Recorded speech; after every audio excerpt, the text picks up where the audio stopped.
Oke, jumpa lagi di Bingal Start Go tutorial hanya sekedar dokumentasi pribadi belajar Go. Nah, kita udah sampai di akhir bagian slices ya. Masih ada maps, lalu ada function, values, dan seterusnya.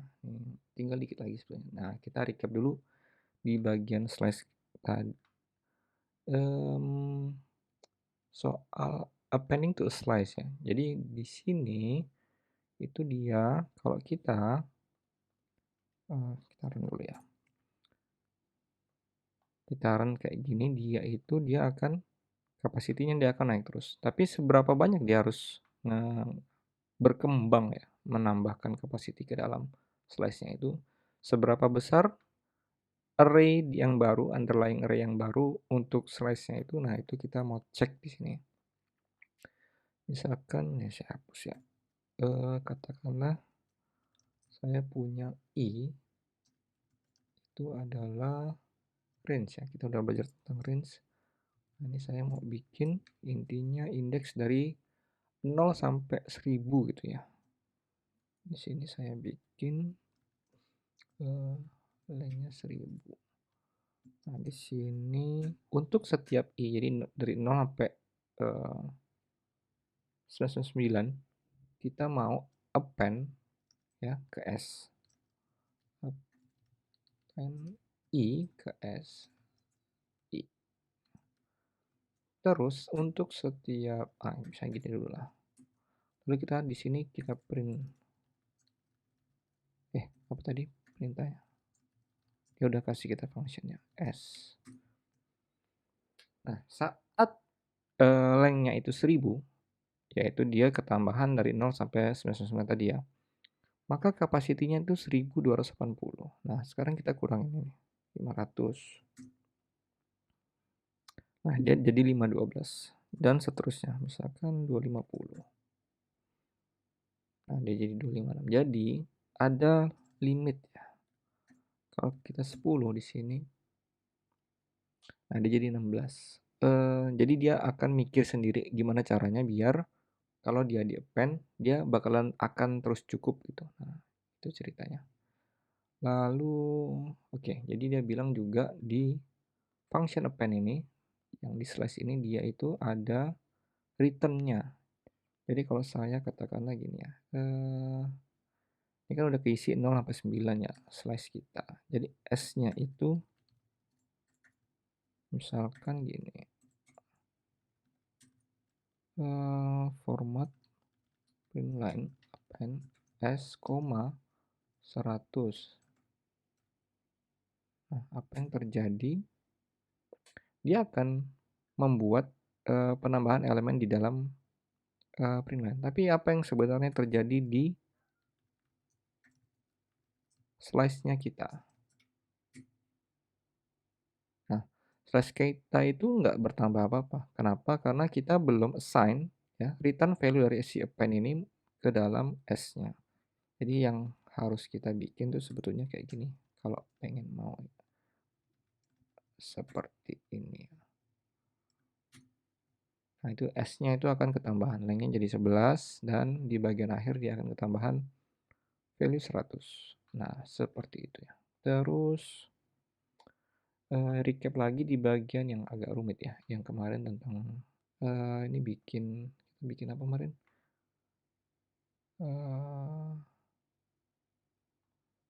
Ya, bikin function. Nah, ini kembang-kembang ini. Nah ini dia bilang kalau kita nggak mau pakai value-nya, kita bisa ilangin aja, omit. Nah, tadi ya, kayak gini, harusnya sama dan dia nggak akan ngambek. Ya, oke, gitu ya ceritanya. Terus, apalagi ya, tentang slice, pen, udah. Oke, kita lanjut ke bagian selanjutnya tentang maps. A map maps keys to values. Jadi map itu ada pasangan antara key dengan value-nya. The zero value of a map is nil. Nah, ini mirip kayak slice sama pointer ya. Zero value nil. A nil map has no keys, nor can keys be added. Oke, jadi dia the map function returns a map of the given type, initialized and ready for use. Oke, jadi kalau kita bikin map, tapi nggak pakai map function, apa yang terjadi ya? Assignment to entry in nil map. Jadi M-nya itu nggak boleh kosong, nggak boleh nil, sorry. Nggak boleh nil, sehingga ini kita harus bikin apa ya, kayak cangkangnya dulu lah. Nah, kayak gini.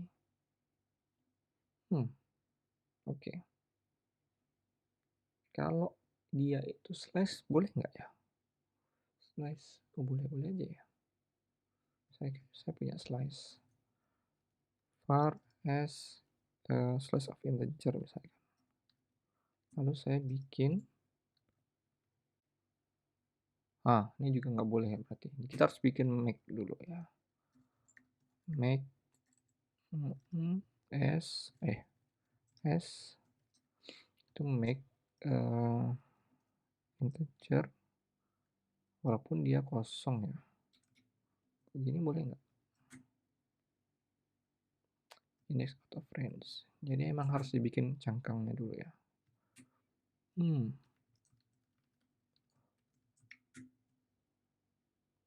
Oke, itu tentang maps. Kita lanjut. Map literal, ini sih mirip ya. Are like struct literal but the keys are required. Jadi kalau kita mau define sebuah map itu bisa pakai notasi kayak gini ya. Dan kita jangan lupakan bahwa dia tuh harus ada koma di bagian paling belakangnya juga. Jadi kalau mau new line dia harus ada komanya juga. Ini kita run dulu lah. Oke. Bisa nggak sebuah map itu tipenya adalah bukan string ya key-nya. Coba kita punya another map yang tipenya itu map integer. Terus ini string.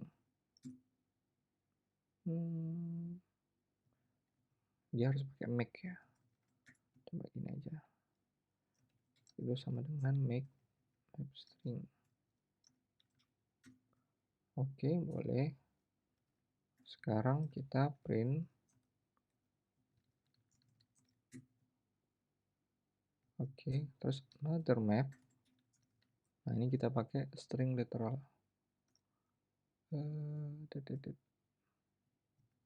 Jadi kita jangan pakai ini ya, var, jangan pakai make tapi pakai map literal tadi ya. Itu adalah sama dengan map string ya kan. Lalu di sini katakanlah 0 atau jangan 100.2, value-nya itu harus string 100 misalnya.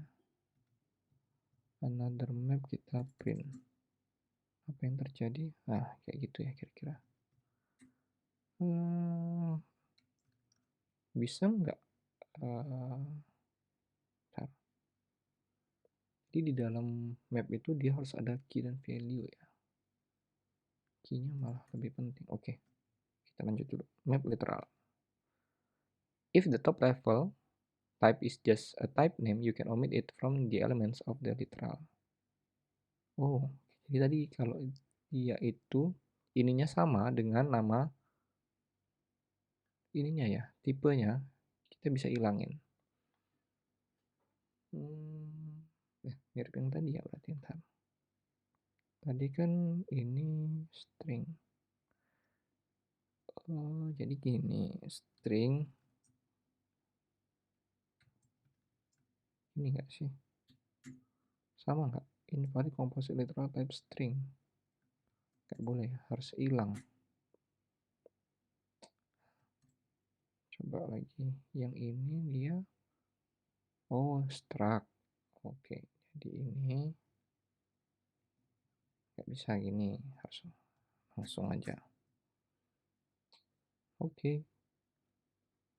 Jadi ini map literalnya. Ini kan sama aja kayak kita nulis ini ya, vertex kayak tadi ya. Oke, kita lanjut dulu. Mutating maps. insert or update an element in map. Ini sih lumayan mudah ya. Pertama dia bikin dulu cangkangnya ini. Di balik map itu apa ya? Hash table kayaknya. Apa? Nggak tahu. Lalu retrieve-nya sama delete. Delete an element. Jadi M-nya, jika delete, bentar, coba kita pelan-pelan ya. Jadi setelah di delete, value-nya itu akan kosong. Tapi apa kalau test data key is present? Jika saya pengen mendelete sesuatu yang nggak ada ya, nothing, harusnya apa yang terjadi? Oh, dia nggak error ya, dia cuman nggak melakukan apa-apa gitu. Oke. Answer, balikin dulu. Terus, nah ini test data key is present with the value assignment. Kata dia kalau kita mau mencek ya, memeriksa bahwa key-nya itu ada atau enggak di situ, kita bisa pakai ini second value-nya diisi oke. If key is in M, oke is true. If not, oke is false. Jadi kok ini harusnya udah di delete ya yang di atas. Coba ini jangan di delete. Harusnya dia false. Kenapa? Karena key si answer ini, atau jangan answer lah, nothing. No.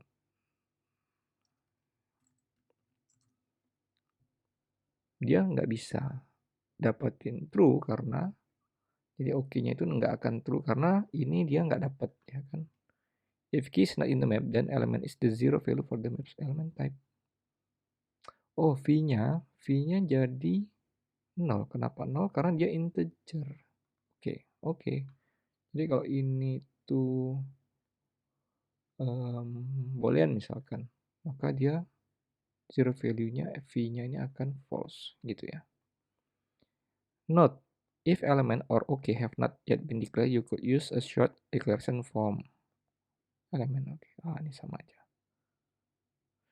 Cuman gini ya, signature ini itu kan kayak function yang return multiple value ya.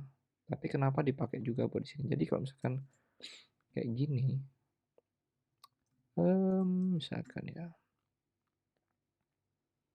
Nah, jadi dia tuh kayak second return tapi opsional. Apa gimana tuh? Nggak tahu. Mungkin ada yang nanya di Go juga ya, tapi nggak tahu. Agak membingungkan sih. Ya ini mirip ini ya, mirip si range, ya kan? Range itu kan kalau kita nggak define value-nya di sini, second apa sih namanya? Ininya nih apa sih namanya nih?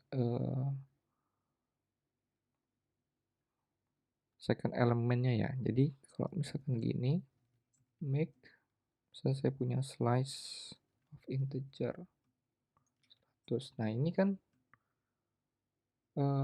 dia cuma indeksnya doang ya.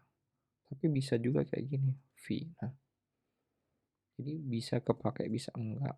Jadi range itu adalah built-in, jadi bukan return function ya. Jadi nggak boleh dianggap sama. Oke lah, balikin dulu. Oke.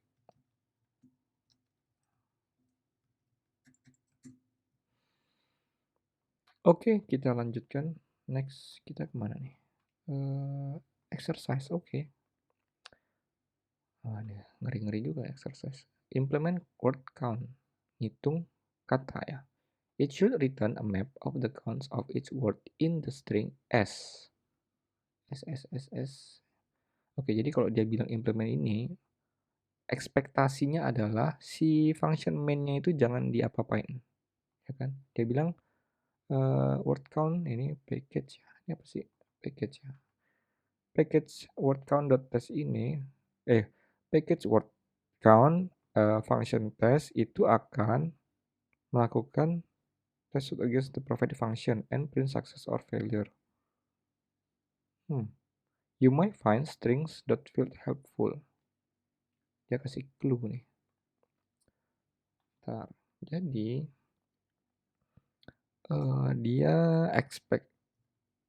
Jadi ininya itu jangan diubah. Dia expect sebuah variabel yang formatnya kayak gini ya kira-kira. Jadi dia map key-nya itu string dan value-nya integer. Oke, kita anggap ini sama kayak atas kan. Anggaplah jadi word count ya. Jadi word count itu adalah sebuah map string, integer. Ini aja ya. Nah, sekarang kita lihat si function ini yang kata dia itu membantu kita. Function fields. Split the string. Okay.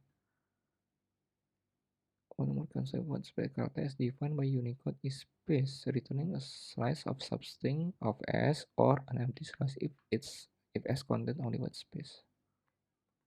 Jadi inputnya itu adalah atau parameternya adalah sebuah string ya, dan returnnya itu adalah slice of string kayak gini ya. Kita coba ya. Jadi inputnya coba slice slice coba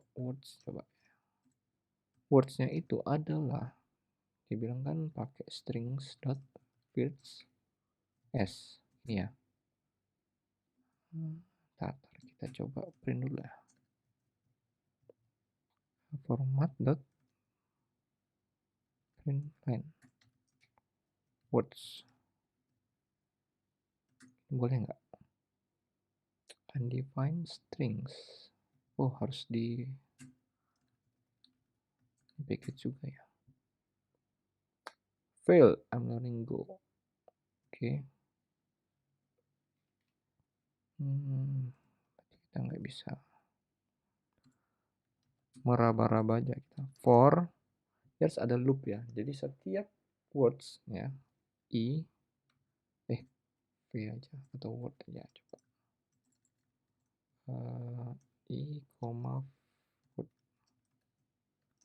Range words kan gini ya. Untuk setiap slice of words-nya tadi itu kita lihat, oh berarti ini kan map ya, word count-nya itu map. Key-nya itu adalah si word-nya ya. Dan kalau dia ketemu, dia nambah. Hah? Ini doang ya? Berarti ini nggak usah dipakai. Ini nggak sih? Oh, nggak boleh. Kalau nggak, oh ini bisa pakai blank identifier juga nggak? Ini boleh. Nah, sip. Ini pas. Pas semua. Oke, nice. Gitu doang ya. Itu tentang maps. Kita lanjut ke function values. Functions are values too. They can be passed around just like other values. Function values may be used as function argument and return value. Jadi di Go itu function itu bisa berfungsi sebagai argumen atau returnnya. Contoh kayak gini ya. Misalkan kita pelan-pelan aja ya. Majunya pelan-pelan. Ini kan dia ngitung apa nih? Functions are values. Jadi function compute ini dia take parameternya adalah sebuah function. Oke, lalu function ini dia kalau nggak kena apa-apa dia akan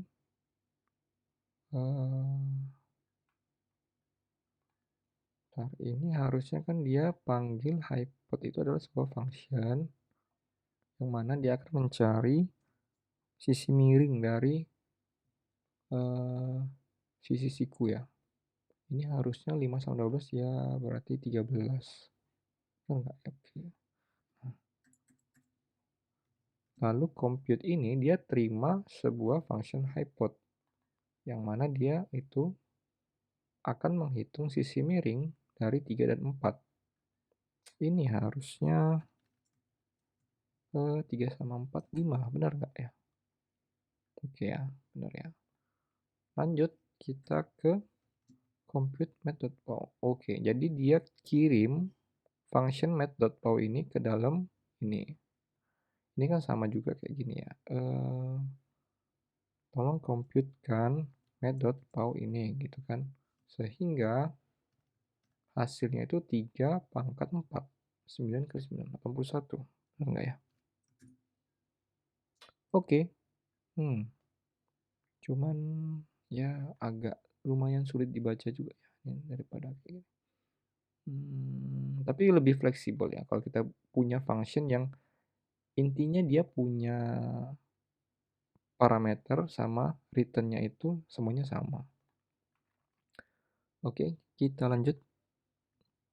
Closure. Go functions may be closures. A closure is a function value that references variable from outside its body. The function may access and assign to the reference variables in the sense the function is bound to the variable. Sebagai contoh dia bilang, the either function returns a closure. Each closure is bound to its own some variable. Jadi gini. Sebuah closure itu dia bilang itu adalah function value. Kan? Jadi ini jadi si function header ini punya return namanya function. Enggak kan gini sebenarnya. Boleh enggak? Oke, bentar. Pelan-pelan ini coba kita kasih i di sini. Jadi i-nya 0 dia akan tetap 0. Nah, i-nya 1, pos i-nya itu kan tadi header ya. Header 1 berarti ini karena dia sum-nya masih 0, dia 1 tambah 0 jadinya 1. Jadi dia ke print-nya 1. Tapi, nah ini, si function yang kedua dipanggil ini, dia akan min 2 dikali, bukan min 2 dikali 1 ya, tapi min 2 dikali 1 yang ini, benar nggak sih? Karena kan dia manggil lagi, sum-nya udah berubah. Kalau 2, coba jangan 10 lah. 3 dulu lah. Jadi kalau 2, i-nya 2. Pos i-nya itu adalah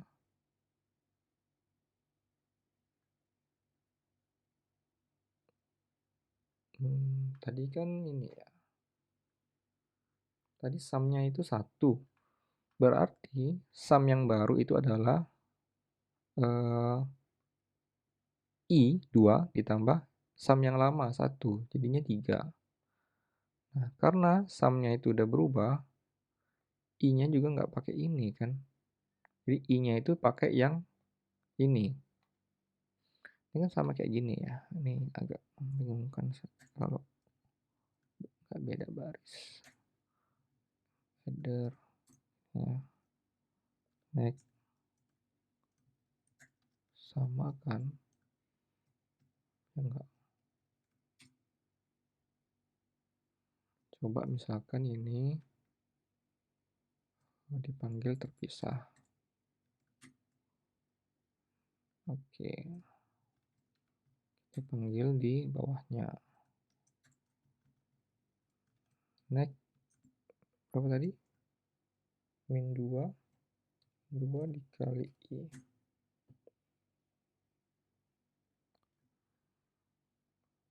Nah, kalau kayak gini, dia balik lagi nih. Karena pos i. Ya, ini jadi balik lagi karena Saat I-nya 0, min 2 kali I ya.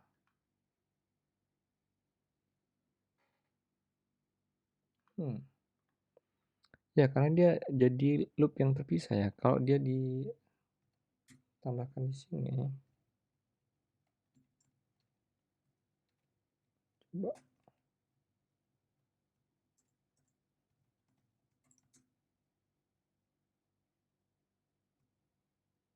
Kita return.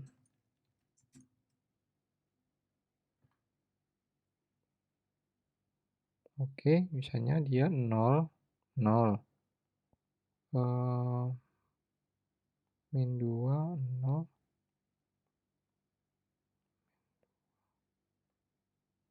Jadi kalau dia dipanggil berurutan, sum-nya tuh masih ya.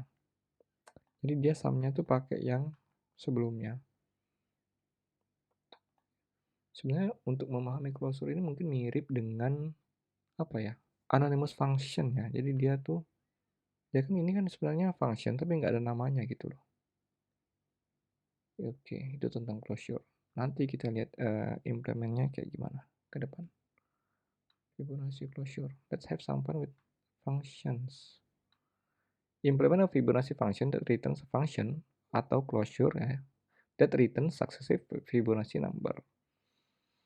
Oke, dia bilang implement a Fibonacci function. Berarti ini yang di main ini kita jangan apa-apain. Nah, dia expect-nya return sebuah function ya. Function yang return-nya integer kayak gini ya. Oke, lalu dia kan dimanggil 0. 0 itu dia harus return-nya itu adalah kan gini ya. Fibonacci itu kan dia kalau dia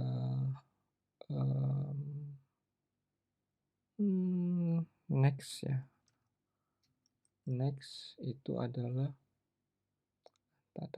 current. Pertama kali dipanggil current-nya itu harus 0. Kenapa? Karena dia ya memang begitu. Dia penjumlahan 2 bilangan sebelumnya. Jadi kalau ke 1 itu dia 0. Nah, yang ke 1 itu dia 0. Kalau ke 1 itu 1 ya. Jadi F1 itu di Fibonacci itu pasti 1. Nah, F2 itu adalah F1 0, 1, 2, 1, 2, 3. F3 itu adalah F1 ditambah F2. F1-nya pasti 0 dan F2-nya pasti 1. Berarti ini kita anggap kayak gini ya. Karena itu adalah 0 ya. Karena kan dia initiate-nya pasti 0. Nah, next-nya itu adalah 1. Ya kan? Nah, sekarang kita bikin function yang return-nya integer. Kita namakan dia Fib lah atau apa ya, nggak tahu. Fib ini itu pasti dia current ya kan? Karena di awalnya pasti ambil dari current. Nah, current-nya itu kita ubah. Current itu adalah wait. Apa next dulu ya? Next itu adalah current. Next adalah current. Enggak ding, current-nya next, benar. Next, coba dulu ya. Next-nya itu adalah Fib ditambah dengan current. Enggak sih gini. Jadi dia itu next-nya itu pasti Fib-nya ditambah ini. Intinya next-nya itu adalah, coba dulu ya. Benar nggak ya? Sepertinya benar ya. Jadi intinya sih gini lah. Kalau kita punya deret itu, ini dia current, next. Nah, gini.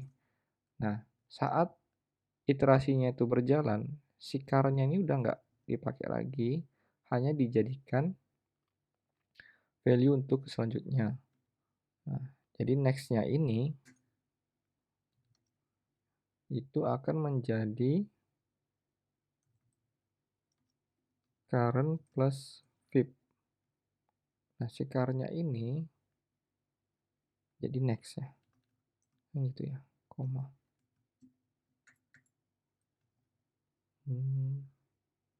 Nah, kira-kira gitulah. Kita lanjutkan ya, Fibonacci closure. Cukup rumit juga ya. Ini dia mau ajarin kita closure ya, yaitu sebuah function value yang bisa dijadikan return. Nah, itulah ceritanya. Kita lanjutkan dulu. Congratulations. Okay. You finish this lesson. Lumayan juga ya, panjang sekali. Next mungkin kita akan ke method and interface yang nggak kalah rumit juga ya ini, tapi banyak sekali juga ya. Oke, itu aja. Semoga bermanfaat. Terima kasih.